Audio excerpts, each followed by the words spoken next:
It's not about Aaron Glenn, and Glenn could be the guy, and I hope he's the guy, and you're hearing Jet fans all over the place get excited about this, but they're doing the same thing over and over again, and the one thing at my core that I believe needed to be different this time was to hire somebody with experience, and if they don't do it with the head coach, they better do it with the GM. Doesn't seem like that's going to happen either, so until I see it, I can't believe that this is going to be the right hire. Okay, I am less concerned about, Aaron Glenn being a rookie. I would prefer that the GM has a little experience as well. I don't disagree on that, but to me, the main thing is the Jets, other than those two things, and they're very big things, obviously, I'm not trying to minimize them, the Jets cannot make the same mistakes and I'm talking really about Woody Johnson. This is a direct edict right to Woody. So if you know Woody, if you have access to Woody, clip this and get this to Woody, because I'm trying to help Woody. What Woody's got to do is he's got to sit down at his big, $15,000 mahogany desk, okay,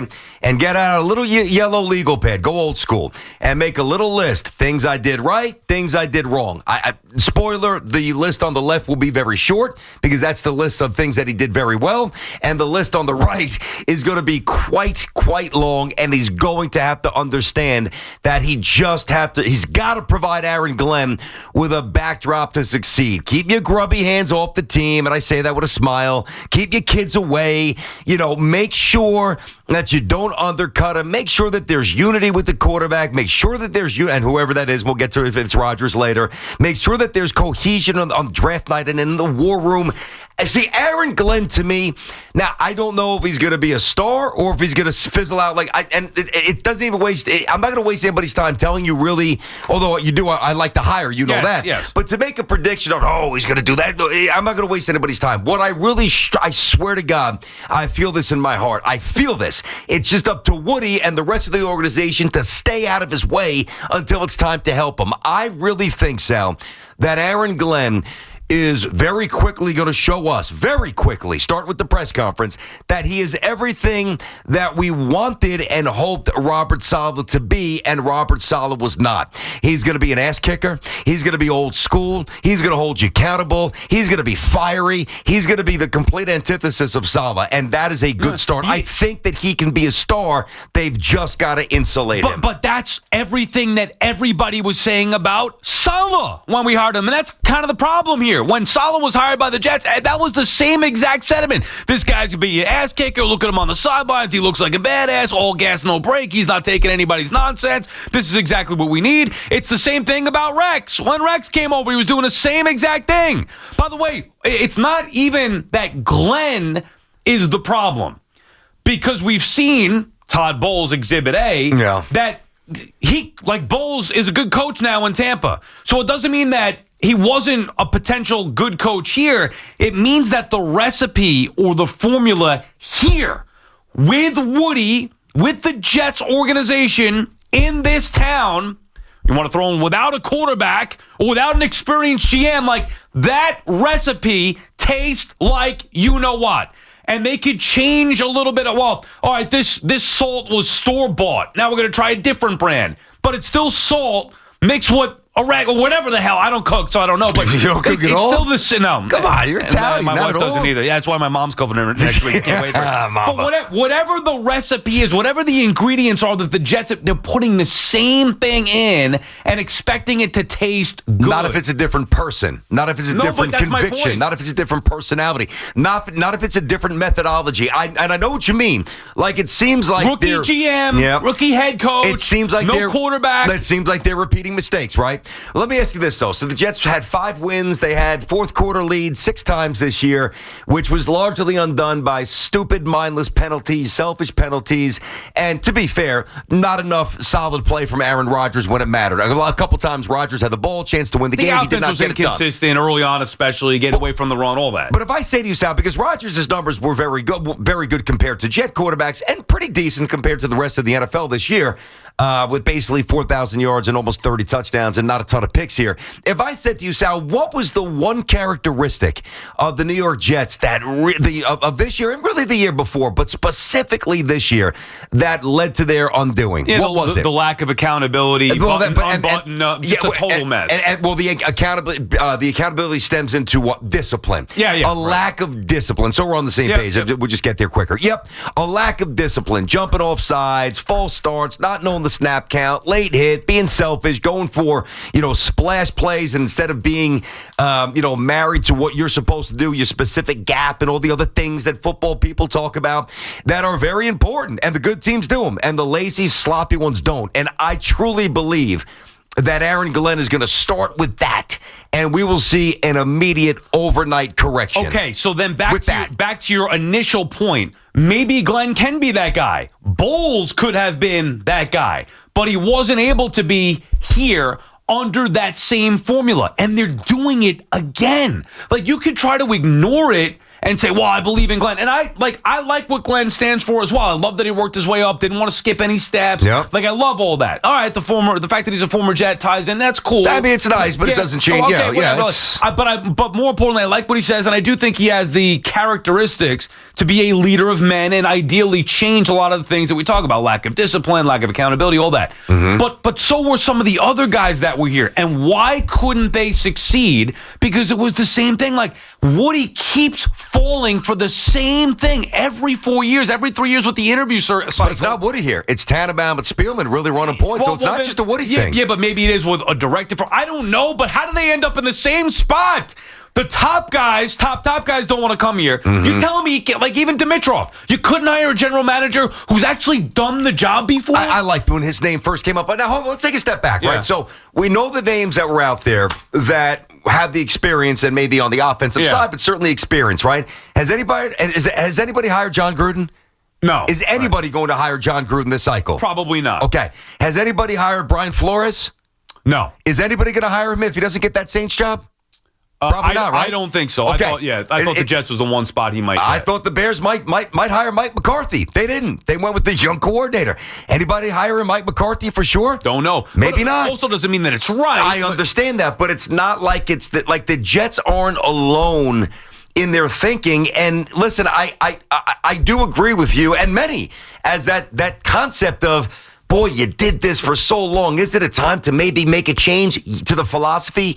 Yes, unless you're so impressed with the person that was in the room who happens to be a defensive guy. And I'd be maybe more okay with that if you paired him with, Steve Wilkes, and we talk about him being, I like him because he has experience, but Boomer and Gio go on the list. Dude, he has been, I didn't realize it was that bad. One year, as a head coach, 1 year. Well, no, I'm talking about even the experience with defensive coordinator or D-backs coach, whatever it was. Yeah. He has been. He's bounced around. All over the place. 1 year and done the majority of time. Now, I'm not even going to pick on that because, in theory, at least he has experience as being a head coach, defensive coordinator. Obviously, Glenn feels comfortable with him. What about the offensive coordinator? What about the general manager? Like that. And by the way, how about hiring to start an experienced general manager to oversee everything? Okay, here's what we need, Mr. Johnson or Woody, whatever you want to call him. This is what I think needs to happen. This is where I've been before. Not some first-time guy that's like, oh, yes, Mr. Johnson, I want the job. Like somebody who's going to come in there and tell him, here's what you need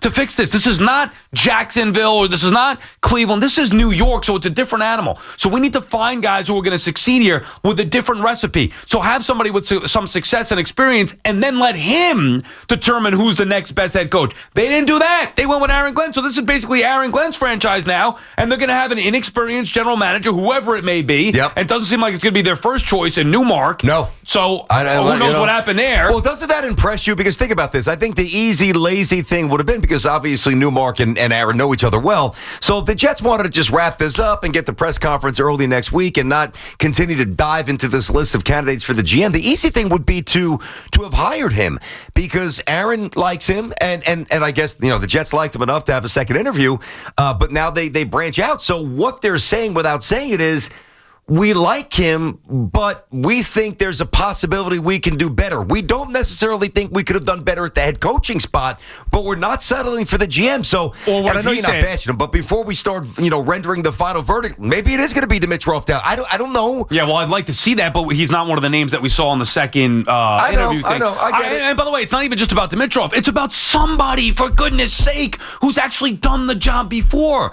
It's the same exact thing. You could say, you know what? I don't want to not hire Glenn because I believe he's a guy, or you or whoever. Like, they believe, people who actually interview him, we believe in him so strongly that screw the past and the first-time head coaches and the defensive coordinators that we hire. Mm-hmm. I can't let that impact this decision. However, does all the other things have to be the same as well? Like, you're going to hire an inexperienced offensive coordinator and an inexperienced general manager? Like, come on. And you still have no quarterback. Like, we don't know what Rodgers is going to decide to do if they want Rodgers back. And even if he does come back, he's still not the franchise quarterback. It's the same exact formula, recipe, whatever you want to say. But it's not, though, Sal. Well, it is, but it's not. And here's where it's starkly different to me. So you mentioned the quarterback. We'll get to the calls. Yeah. Obviously, guys want to jump in. BT and Sal, 888-808-1019. All right. So every other coach prior inherited either a horrendous quarterback situation or a very unknown quarterback situation with a young, unproven player. All right.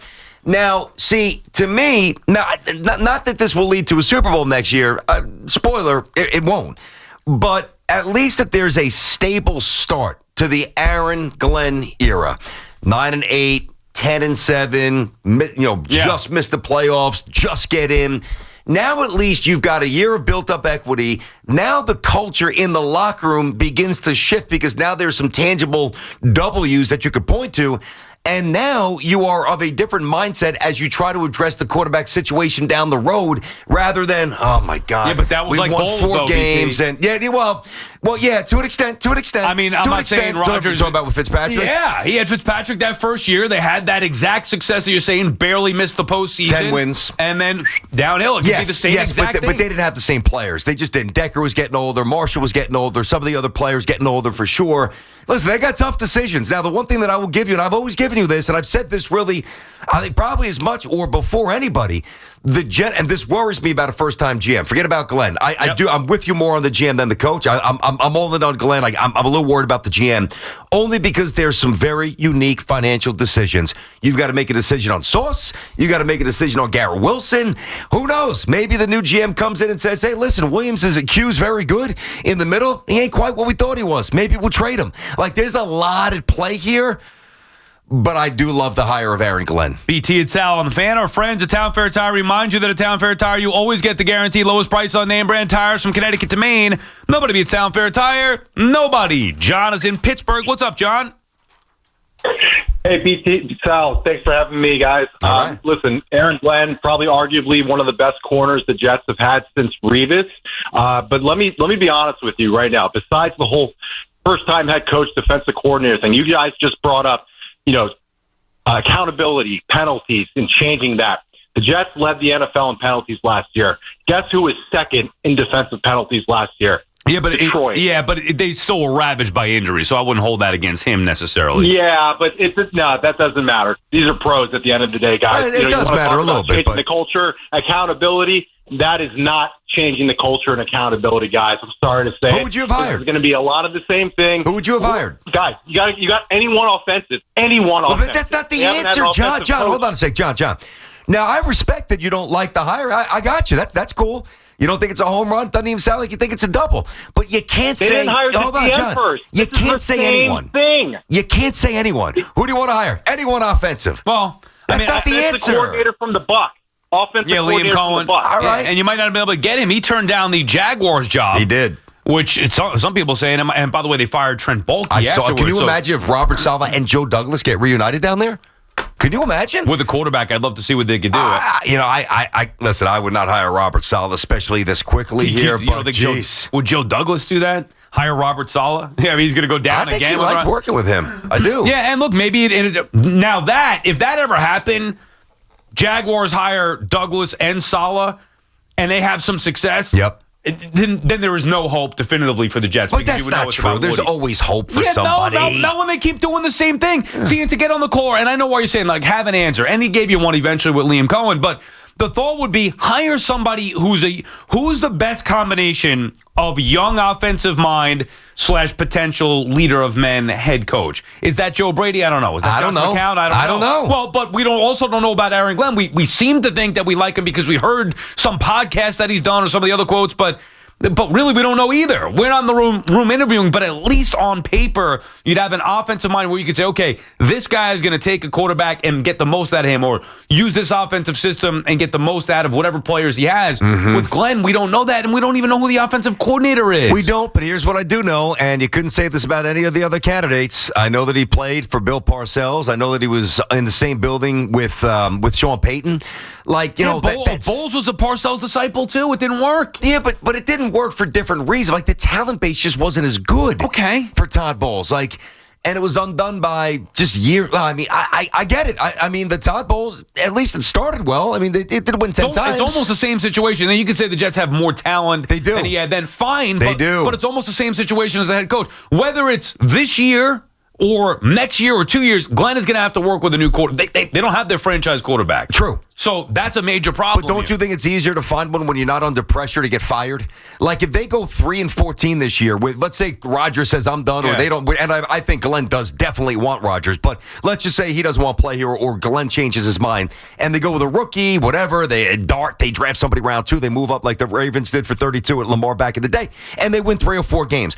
Immediately, unless the player looks amazing, and if you look amazing, you're not winning 3 or 4 games with their roster, immediately year 2, pressure. Pressure. Whereas if with Rodgers, if the pressure's a little suppressed or at least fended off for a year, now you could get the wheels spinning positively. Which is why I think it's imperative that they hire a GM at the very least with some experience. Pablo is in Tampa. What's up, Pablo?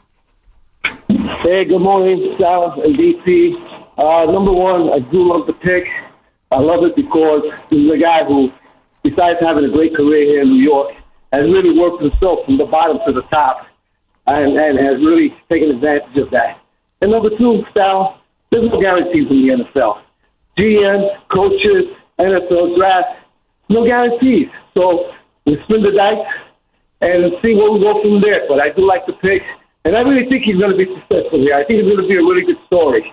I'm not going to say he's going to win a Super Bowl, but I think he'll have success here and bring Aaron Rodgers back. Well, you hope. Appreciate it. You hope, and thank you for the call, Pablo. You hope that that's going to be the case. And I think that's what a lot of Jet fans are on. And you have to have that. I get it. I mean, I hope he's easy to root for. I've been telling you this. Yeah. But you to all your points, there are no guarantees in the NFL, right? In life, in all the other sports. I agree. Correct. Which is why you want to put yourself in the best situation to limit the risks or the question marks. And if you hire people who are, all of them, who are doing the job that they're hired to do for the first time, that, to me, is not the recipe for success. It hasn't been. It's proven. It hasn't been with this organization for many different reasons. So at the very least, BT, we should meet in the middle, and that's where you and I agree. I have met you in the middle. Yeah. I understand what you're saying. Like, I honestly do. hire an experienced GM. It's not that hard to do. They're out there. Go get one. Yeah, but if they're so good, why are they out there? That's the problem, and that's where we oversimplify things. What really good GM is out there that's available? I don't know. Last time I checked, the good GMs remain employed. Well, Dimitrov, I know for sure, is a good one. I don't know why he hasn't gotten back in. I'd be curious to find that out, and maybe we could talk to him and see what's up with that. But either way, I just like somebody with some kind of experience, in doing the job that you're being hired to do. BT and Sal on the Fan Warrior calls when we come back.